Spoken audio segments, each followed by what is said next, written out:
भ्रमण का ही कारण होगा। और मैंने पहली ढाल में जो कहा गया था एक शब्द कि मोह की वजह से या अज्ञानता की वजह से हमारा भ्रमण है, तो दूसरी ढाल में जाके बता दिया कि आपका मोह या अज्ञानता ये है। अब जैसे कि शुरू में अपन ने शुरुआत की थी कि हमें किसी ने ये बताया कि आप अंधेरे में हैं। शुरू में तो हमने मानी नहीं।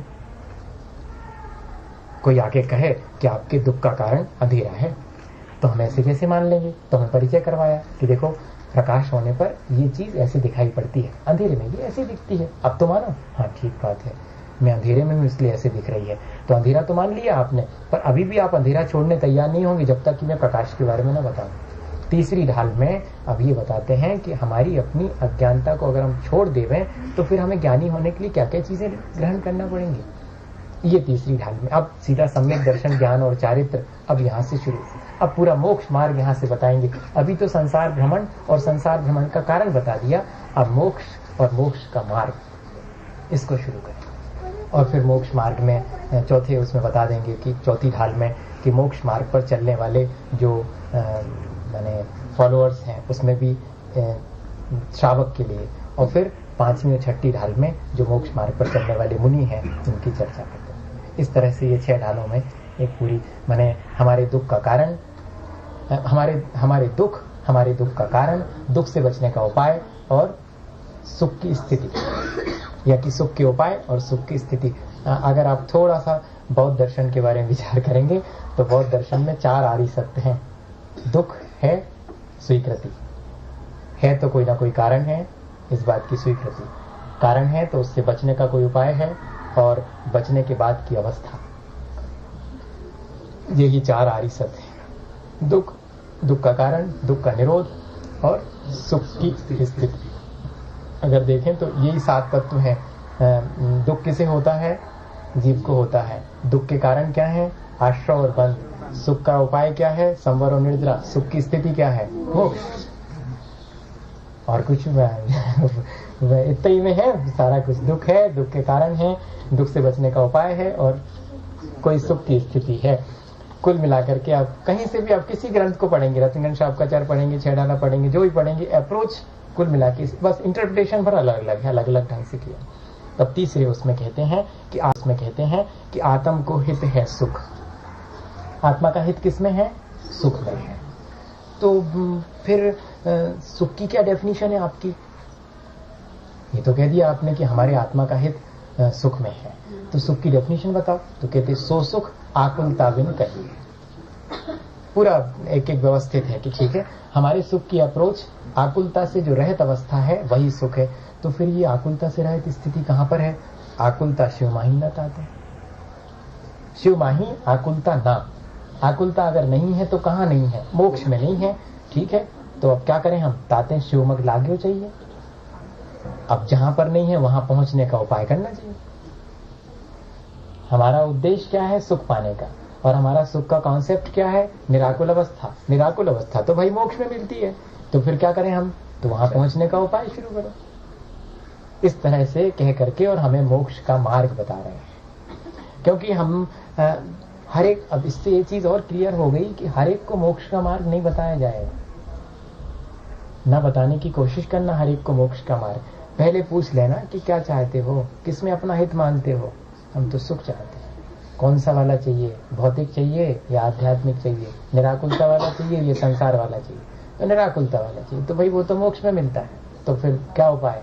ऐसा पूछने पर किम्नु खलु आत्मने हितम स्यात् इति, यही चीज सर्वार्थ सिद्धि में सबसे पहले प्रश्न करवाते हैं शिष्य से। आचार्य महाराज के सामने शिष्य कहता है किम्नु खलु आत्मने हितम स्यात् इति, भगवान आत्मा का हित किसमें है? तो कहते मोक्ष, मोक्ष में है। तो कस्य प्राप्ति उपाय?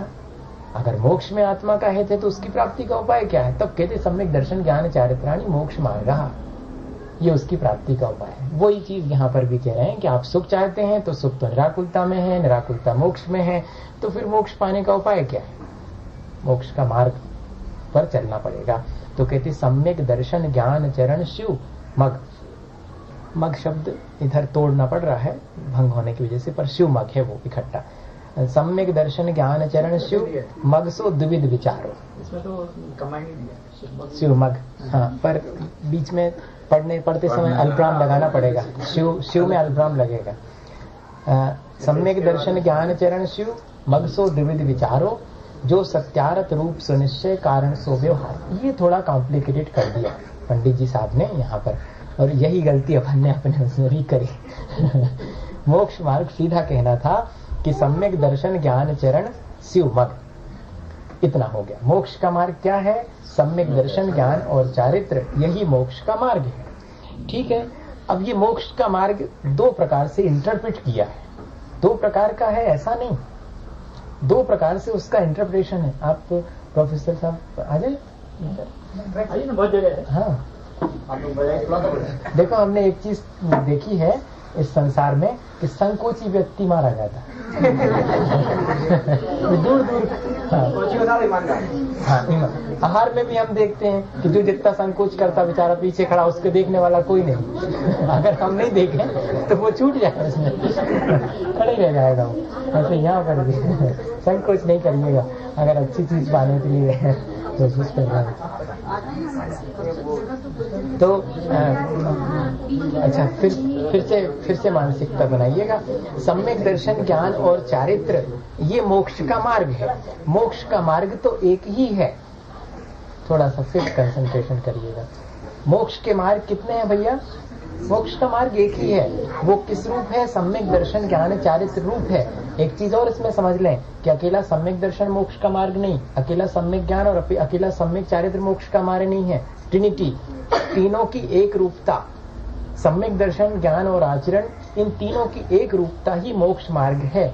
और मोक्ष मार्ग एक ही है, लेकिन उसे इंटरप्रेट किया गया है दो प्रकार से, इसलिए लिख दिया सो द्विविध विचारो। अगर कभी मोक्ष मार्ग का विचार करो तो दो तरह से विचार करना, एक कारण है और एक कार्य है, एक साधन है, एक साध्य रूप है। व्यवहार साधन है और निश्चय साध्य है। जो सत्यार स्वरूप सुनिश्चय कारण सो व्यवहारो। बस इसका इंटरप्रिटेशन हमसे आप पढ़ रहे हैं इसलिए दूसरा कर रहा हूँ, किसी और से पढ़ेंगे तो दूसरा पढ़ेंगे। वो सीधा सीधा अर्थ लगाएगा। जो सत्यारत, जो सच्चा है सो निश्चय मोक्ष मार्ग, और जो झूठा है सो व्यवहार मोक्ष मार्ग। बस यहाँ से मत बदलना शुरू हो गया, यहाँ से झगड़ा शुरू हो गया। इतनी सी बात है। जबकि कह रहे हैं सत्यारत, अर्थात जो हमें प्राप्तव्य है, जो हमें प्राप्त करना है वो तो है निश्चय, और जो उस प्राप्ति के लिए उपाय कारण है सो व्यवहार है। और कोई विशेष चीज नहीं है ना। दो मिथ्या शब्द तो कहीं आया ही नहीं, कारण सो व्यवहार। मजा तो यही है ना, लेकिन इंटरप्रिटेशन करने वाले पे डिपेंड करता है। और सामने बैठने वाले को तो हाँ कहना पड़ेगा, बराबर कहना पड़ेगा। वही लोग बैठेंगे जो बराबर कह सकें, नहीं तो कैसे बैठेंगे आप? नहीं तो फिर वो दूसरी सभा में नहीं चले जाते। इसमें आप इसके पीछे भी पढ़ो अगर भावार्थ में, तो उसमें भी यही लिखा हुआ है। ये पूरी किताब के भावार्थ में, मैं वही किताब हाथ में लेके पढ़ रहा हूँ ताकि मैं बताते चलूं कि इसका भावार्थ ऐसा नहीं निकालना है अपने को। इसमें जैसा इन्हें निकाला है, अब ये कहाँ से निकला ये कोई पूछने वाला नहीं वहां पर, क्योंकि आज तक ये नई बात है तो सुनी नहीं। तो अब जब सुनी नहीं तो हम जब बता रहे हैं तो स्वीकार करो उसको। नई बातों के लालच में हमने कितनी गलत चीजें सीख ली हैं। इसलिए एक जगह लिखा कि अज्ञान कुज्ञान से अज्ञान भला। अज्ञानी गया हो मगर उल्टी सीधी बातें ने सीख ली। नहीं जाना स्वच्छ है, नहीं जाना कोई बात नहीं, लेकिन गलत जानने से तो अज्ञानता है। इसमें कहीं अर्थ नहीं निकलता, लेकिन ये बाद में कहेंगे। आत्मा स्वयं सुख रूप है, इसलिए आत्मा के आश्रय से सुख प्रकट हो सकता है, किंतु किसी निमित्त या व्यवहार के आश्रय से सुख प्रकट नहीं होता। झूठी बात है। मैंने व्यवहार को कारण लिखा, कारण सो व्यवहार। अगर उस मोक्ष निश्चय मोक्ष मार्ग पर आरूढ़ होना है तो पहले कारण व्यवहार तो आपको अपनाना ही पड़ेगा। सीधा निश्चय कोई पा नहीं सकता। मैं इसको दूसरी तरह से कहता हूँ कि मुझे पहले 5 पापों से बचना मुश्किल है, तो मैं 5 पापों से बचने के पहले कोशिश करूं, और एक स्थिति में पहुंचूंगा जब मेरे द्वारा 5 पापों का किया जाना मुश्किल हो जाएगा, और पहुंचना मुझे वहां। और मैं पहले यही कहूं कि आत्मा तो 5 पाप कर ही नहीं सकती, इसलिए 5 पाप हो ही नहीं सकते। तो 5 पाप को छोड़ना तो व्यवहार है। ऐसा इंटरप्रिटेशन करना चाहूं तो ऐसा कर सकता हूं, बात वही है। लेकिन एमए की पढ़ाई पहली कक्षा करा देना, पहुंचना मुझे वहां है कि जब मेरे द्वारा पाप होना मुश्किल हो जाए, मैं आत्मा की उस अवस्था में पहुंच गया हूं, पवित्र अवस्था में, जहां मेरे द्वारा पाप हो ही नहीं सकता, लेकिन मुझे पहले प्रयास करना पड़ेगा कि पाप को छोड़ूं। तब तो फिर मेरे द्वारा बाद को ये स्थिति आएगी कि मुझसे, जैसे कि कोई व्यक्ति नियम ले ले कि मैं किसी को नहीं मारूंगा, उसके हाथ में कोई बंदूक भी दे देवे कि तुम्हें एक मारने की छूट, वो कहेगा मार ही नहीं सकता भाई, आप कैसी बात कर रहे हैं, छूट उठ दो चाहे कुछ करो, मैं मार ही नहीं सकता, मेरा कॉन्शियस ही अलाउ नहीं करेगा। लेकिन कॉन्शियस इसका अलाउ नहीं करेगा जिसने पहले त्याग करा है। तो ये कह रहे हैं कि जो त्याग किया जाता बाहर से वो तो है व्यवहार, और जो उस त्याग के द्वारा जो अंतरंग के परिणाम में विशुद्धि आती है वो निश्चय है। अब यहाँ गड़बड़ हो गई, आप निश्चय में पहुंचाना तो चाह रहे हैं लेकिन आलम्बन नहीं, आलम्बन को झूठा कह रहे हैं। सीढ़ियां झूठी हैं, हम भी कह रहे हैं कि झूठी हैं क्योंकि हमें छत पे पहुंचना है, लेकिन जब तक नहीं पहुंची जब तक तो सच्ची है। पहुंचने के बाद कहेंगे कि उठाओ इनको अलग कर दो, कोई आवश्यकता नहीं है। तो ऐसा हमें मानना पड़ेगा कि मोक्ष महल तक पहुंचने के लिए सीढ़ी व्यवहार है और मोक्ष महल में पहुंचना वास्तव में निश्चय है, वो सच्चाई है। लेकिन एक सच है एक झूठ है, ये कहीं नहीं लिखा। सच है मतलब साधन, साध वही है। तो जो सत्यार्थ रूप से निश्चय, जो मेरे लिए सत्यार्थ अर्थात जो मेरे लिए प्राप्तव्य है वो तो है निश्चय, और कारण जो है वो व्यवहार है। इस तरह व्यवहार मोक्ष मार्ग अब अपन दो तरह से कह सकते हैं, एक निश्चय मोक्ष मार्ग है, एक व्यवहार मोक्ष मार्ग है। निश्चय मोक्ष मार्ग प्राप्तव्य है, व्यवहार मोक्ष मार्ग उसके लिए साधन है। अब इसी दृष्टि से अपन पूरा इंटरप्रिटेशन करेंगे, क्योंकि अपने सामने दो प्रकार से अपन विचारों शब्द लिखा है इन्होंने, मानो नहीं लिखा, आप स्वयं विचार करना। मोक्ष मार्ग तो सम्यक दर्शन ज्ञान और चारित्र रूप है, उसका विचार दो प्रकार से करना। पहला जो प्राप्तव्य है वो निश्चय है, और जिस तरह से प्राप्त किया जाएगा उसका जो उपाय है वो व्यवहार है। मैं दोनों की परिभाषा बता देता हूँ इन 4 लाइनों में। पहले बताते हैं कि प्राप्तव्य क्या है मुझे वास्तव में, तो कहते पर द्रव्यन्ते भिन्न आप में रुचि सम्यक तो भला है। सम्यक दर्शन की, सम्यक कहो सम्यक दर्शन कहो, बात एक ही है भैया, है नहीं तो आप सोचेंगे सम्यक के मायने क्या है। सम्यक प्रकृति है जिसके उदय में सम्यक दर्शन होता है, तो सम्यक दर्शन कहो या सम्यक कहो। तो कहते हैं कि पर द्रव्यों से भिन्न जो अपनी आत्मा है उसमें रुचि होना। अभी पहले क्या कहा था, या आगे जाकर के व्यवहार में क्या कहेंगे, 7 तत्वों की श्रद्धा का नाम सम्यक दर्शन।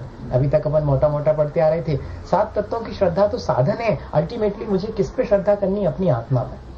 पहुंचना कहाँ है, मुझे अपने आत्मा पर पहुंचना, तो वो हमारा प्राप्तव्य है। तो कह रहे हैं कि पर द्रव्यों से भिन्न अपने आप में रुचि ही सम्यक दर्शन है। और आप रूप को जान पनो, और मेरा अपना क्या स्वभाव है इस बात को जानना ही सम्यक ज्ञान है। और आप रूप में लीन रहे फिर सम्यक चारित्र सोई, और अपने आप में ही लीन हो जाने का नाम सम्यक चारित्र है। वास्तव में तो परिभाषा ये। अब वास्तव में जैसे ही कहा तो अब आगे कहेंगे तो वो सब झूठ है सा।